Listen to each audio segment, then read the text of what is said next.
စဉ်တရားထိုင်တာနဲ့ပတ်သက်လို့ကျွန်တော်ကိုယ်တိုင်လည်းတကယ်လုပ်နေတာဖြစ်တဲ့အတွက်ကြောင့်ကျွန်တော်ကိုဒီတရားထိုင်တာနဲ့ပတ်သက်ပြီးတော့သိချင်တဲ့သူတွေမေးချင်တဲ့သူတွေရှိတယ်မေးလဲမေးကြတယ်သိချင်နေတဲ့သူတွေအတွက်မသိရသေးတဲ့သူတွေအတွက်ကိုကျွန်တော်ဒီနေရာလေးကနေရှင်းပြခြင်းတယ်သူကဆရာတော်ဘုရားကြီးဟောကြားတဲ့တရားတွေမှာစကားလုံးလေးတစ်လုံးကိုထုတ်နှုတ်ပြီးပြောရမယ်ဆိုရင်ကျွန်တော်လည်းအဲ့ဒီအောင်တော်တော်လေးကြိုက်ဒါကဘာလဲဆိုတော့ကိုမသိတဲ့နေရာကိုသွားရင်ဆရာလိုအပ်တယ်ဆိုတော့မှန်တာပေါ့ကိုမသိတဲ့နေရာသွားရင်ဆရာလိုအပ်တယ်ကိုယ့်ဘက်ကိုသွားမယ်ဆိုရင်စံတော်ဝါနဲ့ဖြစ်နေကျွန်တော်လည်းငယ်စဉ်ခါကလေးကတရားတွေထိုင်မှုရတယ်မိဘတွေအဘွားတွေကတရားတွေထိုင်ခိုင်းတယ်ကျွန်တော်တို့တက်ကူဝင်တဲ့စာမေးပွဲတွေဖြေပြီးတဲ့အချိန်မှာလည်းကျွန်တော်အနေနဲ့တရားထိုင်ခဲ့တယ်အဲ့လိုနဲ့ငယ်တဲ့အခါကျတော့တရားထိုင်တာပဲကျွန်တော်ဘာညာမသိရတရားထိုင်ခြေထောက်တင်ထားတဲ့စသဖြင့်ပေါ့နော်ဟိုတရားထိုင်တဲ့အချိန်ကြီးမြဲပြီးကျင်တဲ့ဒါကြီးတော့ပဲကျွန်တော်သိခဲ့တယ်ကျွန်တော်တို့အောင်တုကဓမ္မရည်တာမှာကျွန်တော်ဝင်ပြီးသွားတဲ့အခါမှာတော့တရားထိုင်တာကိုတကယ်ကိုစနစ်တကျဖြစ်လာတယ်ကျွန်တော်တို့ဘာပြီးဘာလုပ်ရမလဲတခုပိုကောင်းတာကဒီတရားစကန်ပြီးသွားတဲ့15ရက်ပြီးသွားတဲ့နောက်ပိုင်းမှာပါတရားဘယ်လိုထိုင်ရလဲဆိုတဲ့ process တွေလုံးဆောင်ရမယ်အဆင့်တွေအားလုံးကိုစနစ်တကျသင်ပေးလိုက်တဲ့အခါမှာတော့ကျွန်တော်ဒီတရားကိုနေ့စဉ်မပြတ်ထိုင်နိုင်တဲ့အနေအထားဒီတစ်ခုဖြစ်လာတယ်ကျွန်တော်နေ့တူက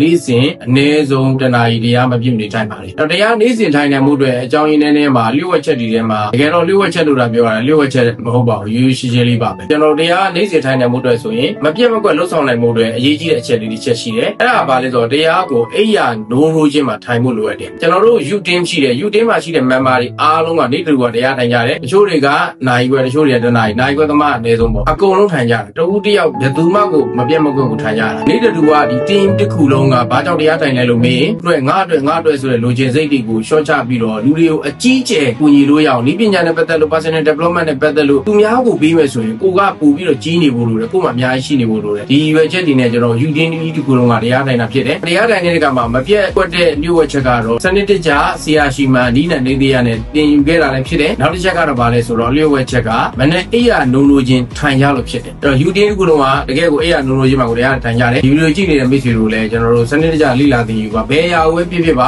IT နီးပညာနဲ့ပတ်သက်တဲ့အကြောင်းအရာတွေကိုလေ့လာခြင်းနဲ့ဆိုရင် U မှာစနစ်တကျလာရောက်လေ့လာလို့ရတယ် U မှာကျွန်တော်တို့နိုင်ငံခြားသွားမဲ့ကျောင်းသူကျောင်းသားတွေအတွက်ကိုလည်းအပေါ်ဝင်ငွေကိုနိုင်ငံခြားရောက်တဲ့ချိန်ကျရင်ရှာနိုင်စေဖို့အတွက် Facebook monetization ပေါ့နော်အဲ့လိုကိုယ်စီကိုလည်းဖွင့်လှစ်ထားတယ်ကျွန်တော်တို့မေးမြန်းစုံစမ်းမှာကျွန်တော် U ရဲ့ TikTok U ရဲ့ Facebook U ရဲ့ Viber contact တွေမှာကျွန်တော်တို့ကမေးမြန်းမှာဟိုလိုကျွန်တော်နေပြောချင်တယ်ကိုလိုချင်တဲ့အကြောင်းအရာတစ်ခုက U မှာရှိနေတယ်ဆိုရင်တော့ဖိတ်ဆွေအမြန်သာ join လိုက်ပါအားလုံးပဲကျေးဇူးတင်ပါတယ်